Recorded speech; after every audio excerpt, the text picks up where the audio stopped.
그들은 늘 나가서 부흥 집회를 열어 천국의 복음을 전하며 사람들을 주께로 인도하였습니다.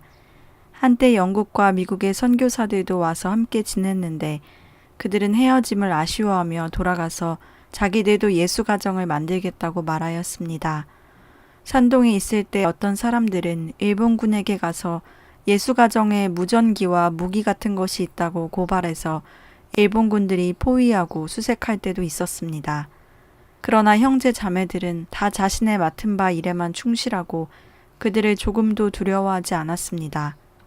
예수 가정의 책임자부터 일본군은 수사를 하였지만 그들에게는 헤어진 옷과 입을 외에 쓸만한 가구도 없고 먹는 것도 거친 잡곡과 들풀 뿐이었습니다. 일본군이 그들을 보니 다 선량하고 온유하며 화평하며 기쁨이 넘치는 얼굴이었습니다. 그들은 이들에게 무전기와 무기가 없을 것이라고 결론짓고 조용히 돌아갔습니다. 공산당에서도 그들에게 무슨 비밀이 있나 하여 몇 차례 찾아왔으나 그들이 서로 섬기고 사랑하는 모습을 보며 연신 칭찬하며 돌아갔습니다. 류해광은 1937년에 산서 예수가정에서부터 7년 동안 줄곧 예수가정 생활을 하며 직접 눈으로 하나님의 많은 이적을 보았습니다. 위에서 말했듯이 그들에게는 몇 년 동안 생활비를 벌어오는 사람이 없었습니다. 그 모든 것을 이해하고 소박한 생활을 하면서 가는 곳마다 집을 짓고 예배당을 지으며 한 가정의 생활을 유지해야 했는데 이런 과정들은 다 극도의 빈곤 속에서 이루어졌습니다. 한 번은 그들이 모 지방에다 예배당을 짓는데 3개의 큰 제목으로 만든 삼각 들보를 벽 위에 올려야 했습니다. 형제들은 있는 힘을 다하여 올리려 했으나 그것은 꿈쩍도 하지 않았습니다. 마치 이 여위고 굶주린 사람들을 비웃는 것만 같았습니다. 형제들은 믿음으로 기도하고 하나님의 도우심을 빌었습니다. 기도가 끝나고 다시 들려고 손을 내미는데 갑자기 큰 돌개바람 같은 것이 불어와 그 삼각들보를 잡아 올려 벽 위에 정확한 위치에 놓았습니다. 그들은 그 자리에서 뛰며 할렐루야 주님을 찬양하였습니다. 또 일본군들이 중국인을 잔혹하게 죽일 때도 소평과 2 형제를 제외한 다른 사람들은 다 무사할 수 있었습니다. 한 동남아 사람은 마음속의 평안을 찾아 세계의 많은 곳을 여행하였지만 참 평안을 찾지 못하다가 어느 날 산동의 예수가정을 방문하였습니다. 그리고 그가 말하였습니다. 찾았어요. 여기가 내가 필요로 하는 평안의 장소예요. 그는 예수님을 마음으로 영접하고 마음에 큰 기쁨이 넘쳐 시 한 수를 지어 예수가정에 선물하였습니다. 예수가정은 오묘해 그 오묘함 형언할 수 없네. 남녀노소가 하나의 가정을 이루어 열심히 일하고 건강한 정신으로 희로애락을 누리며 사는 곳이라네. 하루하루 근심 없이 보내며 아침마다 찬양 소리가 하늘에 울리네. 대포 소리, 총소리가 귓가에 울리는 전쟁터 같은 이 땅이지만 참다운 쉼이 하늘로부터 전해지네. 신선이 사는 곳이 어디이고 무릉도원이 어디인가. 이곳은 이 땅에 임한 진정한 천국이라네. 하나님이 인간 세상에 계신 것은 오묘하다네. 주님을 사랑하지만 배운 것이 없는 정지희 형제에게 예수가정의 가장은 시 한 수를 선사하여 그의 성경책 여백에 써주었습니다. 남루하고 초라해 보이는 정지희, 하나님께서 특별히 너를 택하셨네. 예수님은 배움이 없었지만 책을 알았고 너는 비록 우매할지라도 자신을 버릴 줄 아네. 미련한 이가 전하는 진리가 많은 유식한 사람들을 부끄럽게 한다네. 후에 정지희 형제는 뼈를 깎는 노력으로 공부하여 훌륭한 전도인이 되었습니다. 또한 예수가정의 가장은 감숙성에 복음을 전하러 간 단 형제에게 한 수를 선사하였습니다. 넓은 대지의 그 끝은 보이지 않고 발자국 도처에 가득히 가정을 이루네. 천국이 이 세상에 임하기를 원하는 것은 꿈에도 그리는 우리의 소원일세. 많은 사람들은 이 시가의 분량이 많은 것을 보고 그것은 그들이 성령 충만하여 당한 어려움을 이겨낸 경험에서 우러나온 것이라고 말하였습니다. 또한 깊은 감동을 주며 많은 사람들을 격려하는 글이라고 말을 하였습니다. 하지만 이 몇 수의 시는 예수가정에서 불리는 시가 중에 일부에 불과할 뿐입니다. 한 번은 류회광이 소강파의 예수가정에 있을 때 외지에서 온 형제는 예수가정의 삶을 보고 하나의 찬송을 만들었습니다. 먹을 것이 없고 쓸 돈이 없고 육체는 고달파도 우리의 영성은 날마다 성장하네. 그녀의 남편은 북경에서 돌아온 후 시험 성적이 우수하여 하남성 서평현 교육관과 교육과장을 맡게 되었습니다. 1945년 그는 이 두 직책을 사임하고 그녀를 예수가정에서 데리고 온 후 그녀와 함께 생활하며 한마음으로 하나님을 경배하였습니다. 1947년 애광이 있는 A현이 해방되었습니다. 당시 현의 첫 현장은 남편의 친구였습니다. 그는 전에 남편 부대 군병으로 실제는 공산당원이었습니다. 남편은 그의 신분을 알았지만 그를 보호하고 고발하지 않았습니다. 후에 국민당에게 발견되어 손과 발이 잘리게 되었을 때에도 남편은 손을 써서 그를 살려주었습니다. 현장은 남편의 은혜를 잊지 않았고 그에게 관에 와서 높은 직책을 맡으라 청하였으나 남편은 거절하였습니다. 그녀는 집에 온 후 시어머니에게 복음을 전하였고 그녀는 금방 회개하고 믿었습니다. 한 달 후 시어머니는 기도 중에 평안히 주님께로 갔습니다. 시아버지는 성질이 괴팍한 사람이었습니다. 대지주 가정에서 태어난 류회광이 예수님을 믿는다는 것이 가문을 망친다고 생각했습니다. 해방되자 시아버지와 모든 가족은 다 도망가고 그녀만 남아 그 집을 지켰습니다. 1949년 토지 개혁이 시작되기 전 성령님의 감동으로 그녀는 집과 땅을 다 팔았습니다. 애광의 친어머니가 회개한 일도 아주 신기했습니다. 애광이 복음을 전하자 그녀는 입으로 시인하면서 회개했습니다. 하지만 어머니는 계속 하루에 담배를 2갑씩이나 피웠습니다. 그녀가 47살 되던 해 애광과 함께 예배에 참가했다가 성령의 세례를 받고 통곡하며 회개했습니다. 집에 돌아온 그녀는 사람이 완전히 변했을 뿐만 아니라 담배도 끊고 전혀 피우지 않았습니다. 담배를 처음 끊었을 때는 담배 귀신이 그녀를 공격하여 고통 속에서 딸을 불러와 함께 기도로 담배 귀신을 쫓아내기까지 하였습니다. 하지만 그 후 어머니는 건강한 몸으로 80세가 되어도 귀가 먹지 않았고 또한 잘 볼 수 있었습니다. 애광이 산동 예수가정에 간 후 한 형제가 와서 그녀의 어머니와 2 아들을 데리고 산동으로 갔습니다. 그 후 그녀가 하남 사강파에 왔을 때 그들은 그 남편과 함께 있었고 그녀와 남편, 아이들이 집에 돌아온 후에도 어머니는 거기서 반년을 보냈습니다.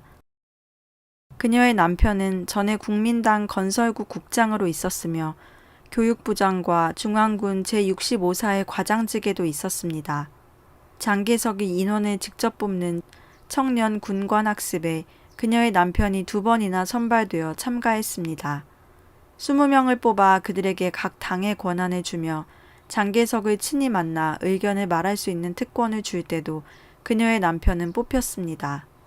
장개석이 그에게 군도를 선물로 준 일도 있었습니다. 이런 이유로 해방되자 그는 두려워했습니다.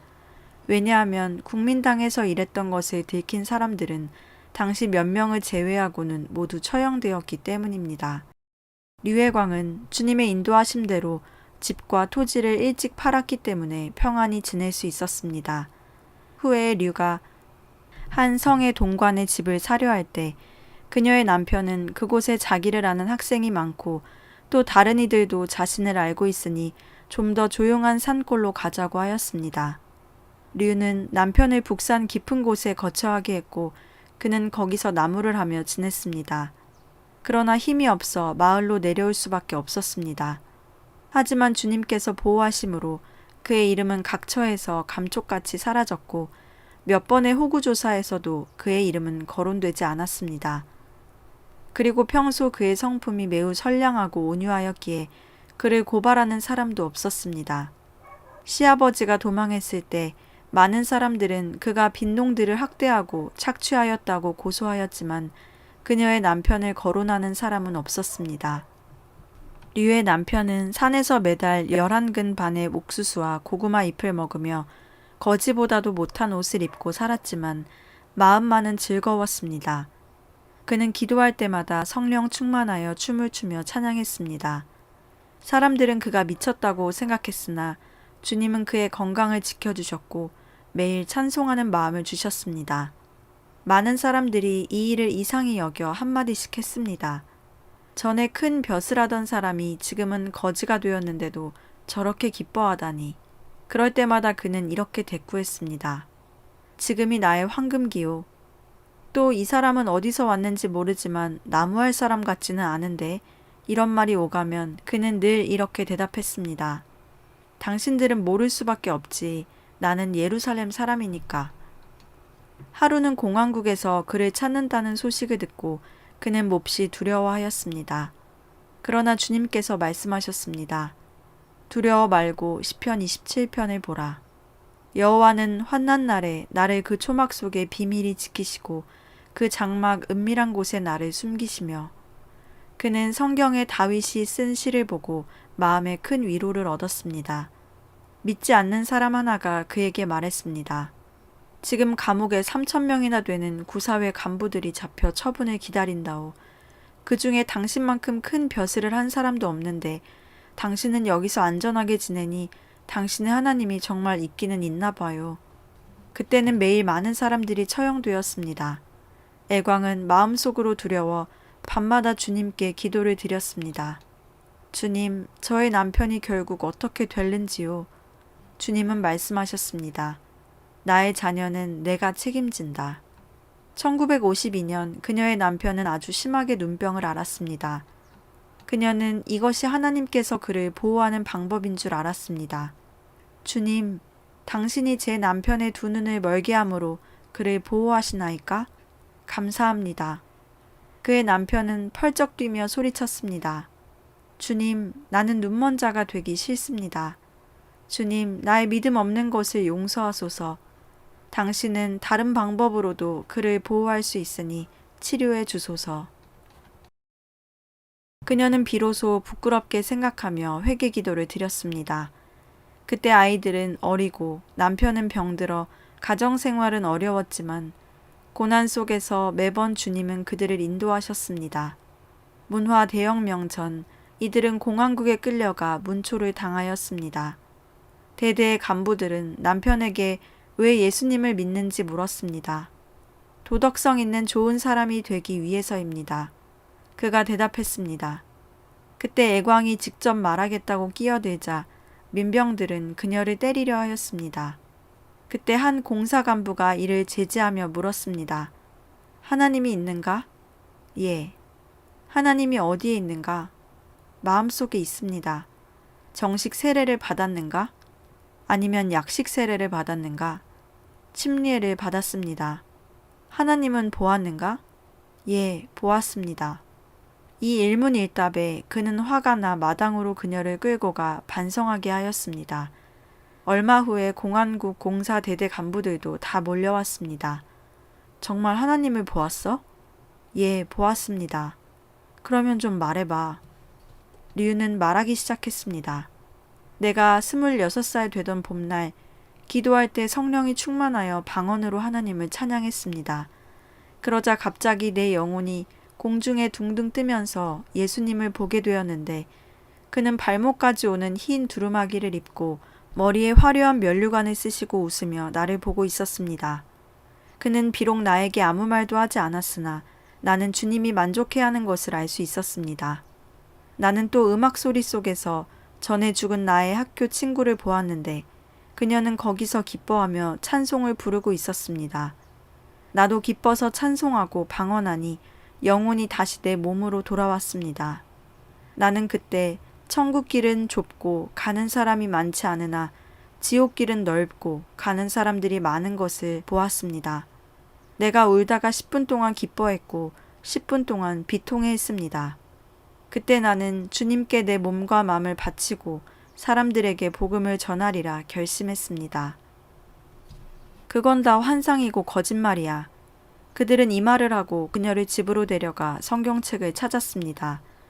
그들이 몇 년이나 믿었는가를 묻자 그녀는 믿은 기간과 경력을 말해 주었습니다. 그러자 그들은 또 격분하며 그만하면 됐으니 다시는 다른 사람들에게 종교를 강요하지 말라고 경고하였습니다. 그리고는 그녀를 다시 대회장으로 끌고 가 그들 부부에게 엄포를 놓았습니다. 너희 가정은 공산당의 은혜를 입고 있다. 두 아들과 며느리는 다 당을 위해서 일을 하고 있지. 만약 오늘 신앙을 포기한다는 각서를 쓰지 않으면 아들과 며느리를 당에서 제명할 거다. 아들과 며느리라는 말이 나오자 애광의 마음속에서 또 갈등이 생겼습니다. 마귀도 이 기회를 틈타 공격해 왔습니다. 아이들을 생각해야지. 이러다 정말 그 애들이 직장을 잃고 다 집으로 돌아오면 우리는 어떻게 생활하지? 애들이 나를 어떻게 대할까? 그 후 그녀는 심한 마음의 갈등에 빠졌고 그들 부부는 할 수 없이 그 퇴교서에 도장을 찍고 말았습니다. 두 사람은 집으로 돌아오는 길에 다리에 앉아 쉬었습니다. 그녀는 주님의 부르심을 받아 지내온 지난 날들을 돌이켜보며 속상하여 반시간이나 울었습니다. 사단은 그녀를 공격했고 그녀로 하여금 정말 물에 뛰어들어 자살하고 싶은 마음을 갖게 했습니다. 하지만 자살하면 구원받지 못한다는 것을 그녀는 잘 알고 있었습니다. 그리고 남편의 눈병도 아직 치료되지 않았는데 차마 그를 버리고 갈 수 없었습니다. 그녀는 무거운 발걸음으로 집에 돌아왔습니다. 그들은 마음의 평안을 잃고 고통스러워했습니다. 다음날 남편은 밤에 꾼 꿈 이야기를 해주었습니다. 내가 간밤에 꿈을 꾸었는데 우리 둘이 다 죽었소. 그녀는 그 말을 듣자 정신이 번쩍 들었습니다.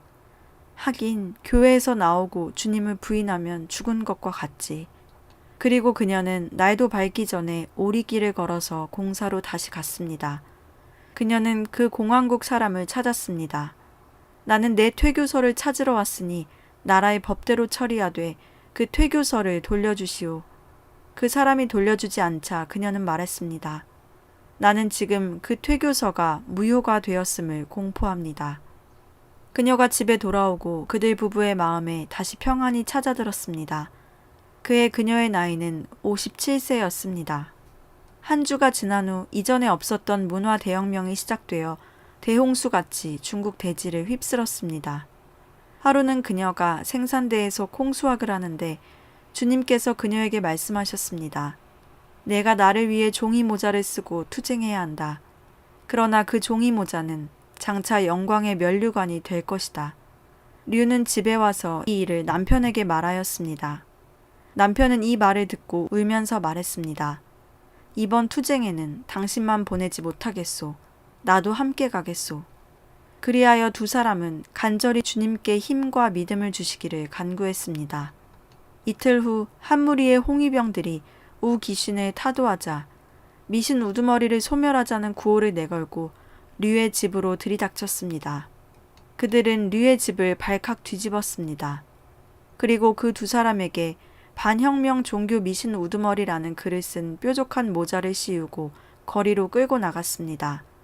거리 양쪽으로 많은 구경꾼들이 모였습니다.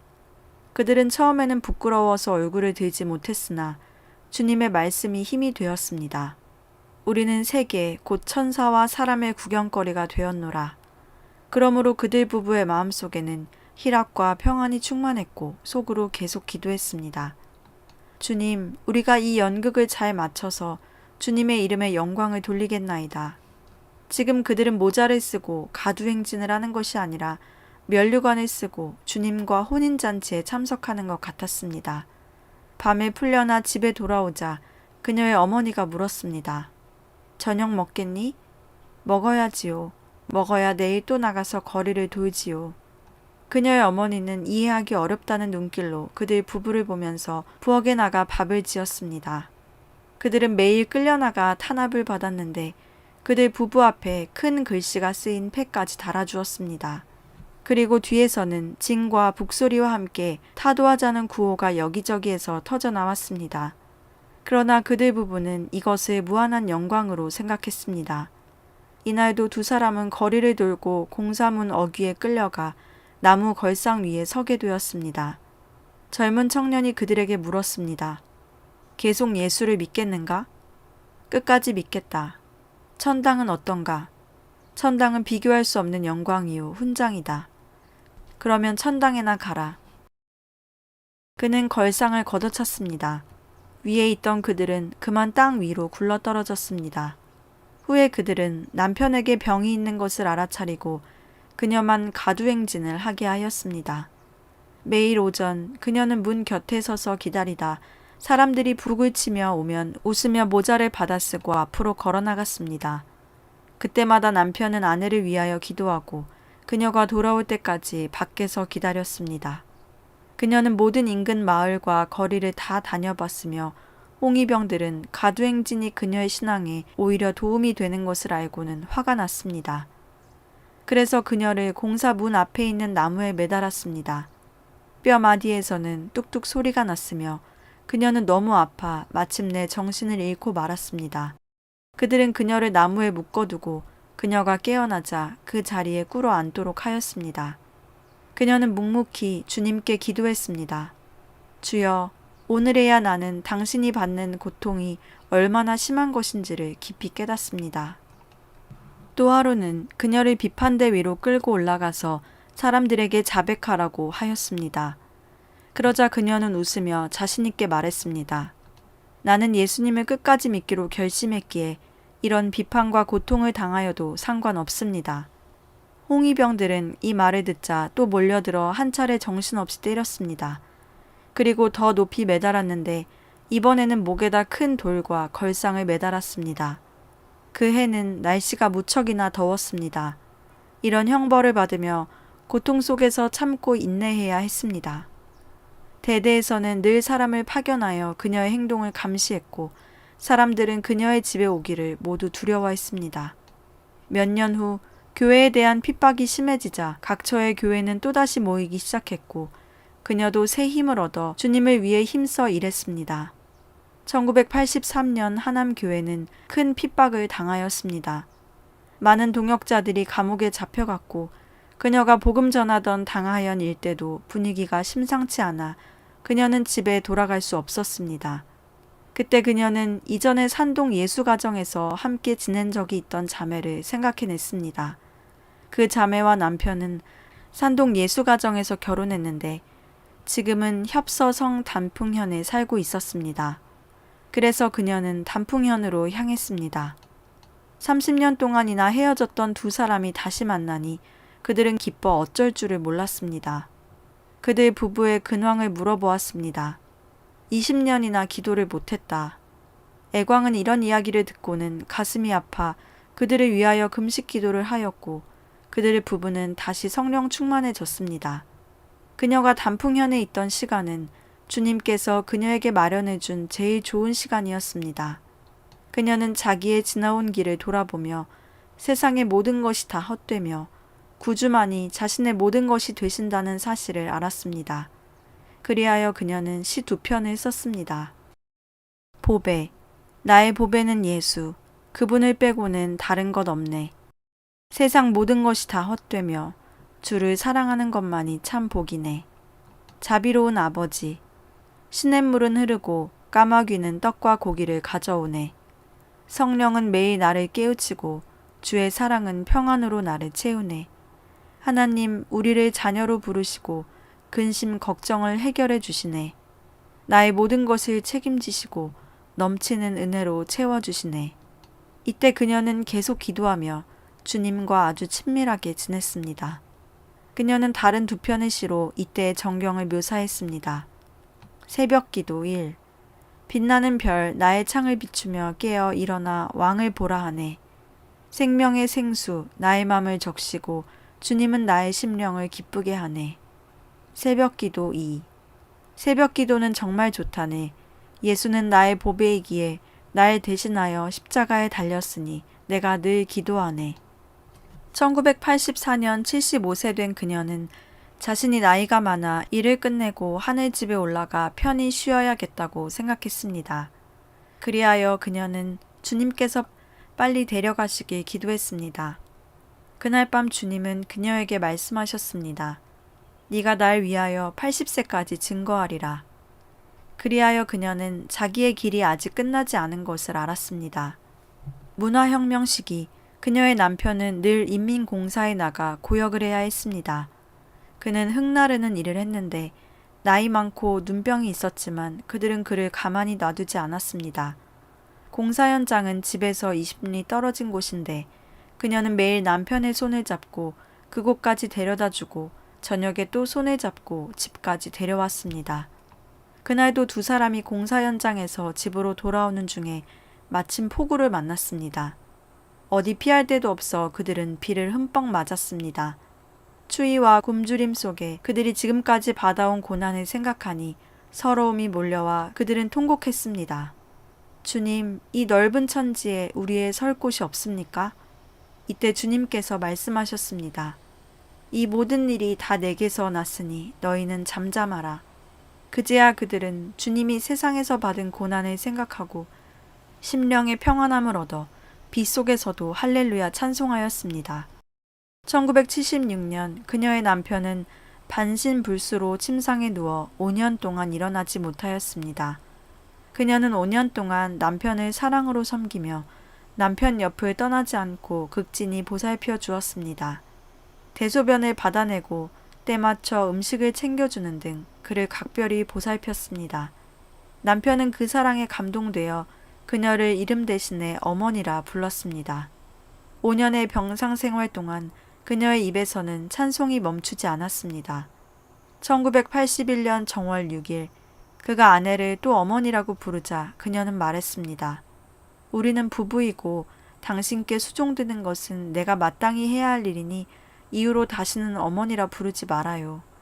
남편이 아무런 대답을 않자 그녀는 남편을 내려다보았고 그가 이미 숨을 거둔 것을 알았습니다. 그의 영혼은 낙원에서 안식했습니다. 향년 82세였습니다. 그녀가 사강에서 돌아온 후 시아버지는 그녀를 무척이나 미워했습니다. 그리고 그녀를 욕하며 다시 예수 소리를 하면 목을 비틀어 버리겠다고 위협했습니다. 그녀의 시아버지는 참으로 몰인정했습니다. 정월 초하루 아침부터 하루도 빼놓지 않고 그녀에게 욕지거리를 해댔습니다. 토지 개혁 때 그는 사람들에게 많은 원망을 샀습니다. 사람들은 다 그를 비판하려고 투쟁 대회를 벼르고 있었습니다. 그는 이렇게 남에게 당해본 적이 없는 사람이라 더욱 겁을 내며 떨고 있었습니다. 애광은 시아버지를 찾아가서 말했습니다. 아버님, 겁내지 마세요. 내일 제가 함께 가겠으니 그저 귀먹은 것처럼 하세요. 사람들이 물으면 제가 대신 대답하겠어요. 그러자 시아버지는 기뻐하였습니다. 이튿날 공사에서는 사람을 보내어 그녀의 시아버지를 데리고 갔습니다. 그녀도 뒤따라 갔습니다. 목적지에 도착하니 두 공사의 사람들이 한데 모여 있었고 사람들이 많았습니다. 그들은 그녀의 시아버지가 욕하고 때리며 착취하고 압박하였다고 고소했습니다. 그녀는 그들의 말을 일일이 다 인정하고 군중들을 향하여 말했습니다. 저의 시아버지가 여러분에게 죄진 것이 많습니다. 그러나 그는 지금 귀가 멀어서 듣지 못하니 제가 대신하여 여러분에게 사죄합니다. 그리고는 허리 굽혀 절하였습니다. 군중들은 그녀의 시아버지가 나쁜 일을 많이 한 것은 알고 있었으나 그녀가 대신 사죄함으로 인해 마음속의 분노가 차차 식었습니다. 투쟁 대회는 그렇게 끝났습니다. 시아버지는 이 일을 통해 큰 감동을 받아 그녀에 대한 태도가 점차 달라졌습니다.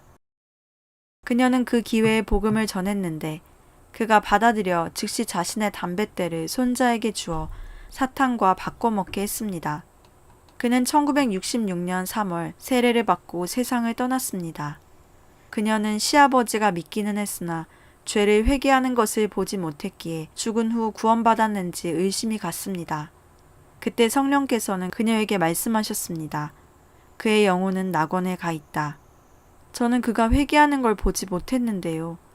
너는 성경에 믿고 세례를 받으면 구원받는다고 한 것을 믿지 않느냐? 그러면 왜 그에게 세례를 받게 했느냐? 그녀는 이 말에 깊이 감동을 받아 주님을 찬양했습니다. 류애광은 80고령이 되었지만 여전히 건강하였습니다. 그녀는 주님의 날이 가까운 줄 알고 주님을 위해 더욱 힘써 일했습니다. 그녀는 1984년부터 1990년까지 비바람을 무릅쓰고 주님의 양들을 먹이며 형제 자매들을 권면했습니다. 그녀는 경험이 풍부하고 성령이 충만하여 80세의 고령이지만 설교할 때면 목소리가 아주 우렁찼습니다.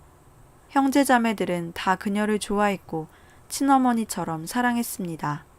그녀는 말수가 적었지만 말씀을 전하기만 하면 끝없이 재미있게 얘기했습니다. 그녀의 생활은 항상 규칙적이었습니다. 매일 새벽 5시에 일어나 기도하고 성경을 읽고 일을 했는데 몇십 년 동안이나 변함없이 그것을 지켜왔습니다. 그리하여 사람들은 그녀의 얼굴에서 희락을 느낄 수 있었고 성령이 충만한 사람인 것을 알 수 있었습니다. 그녀는 비록 일선에서 물러났지만 늘 주님을 찬송하고 매일 깨어서 기도하며 주님의 부르심을 기다리며 살았습니다.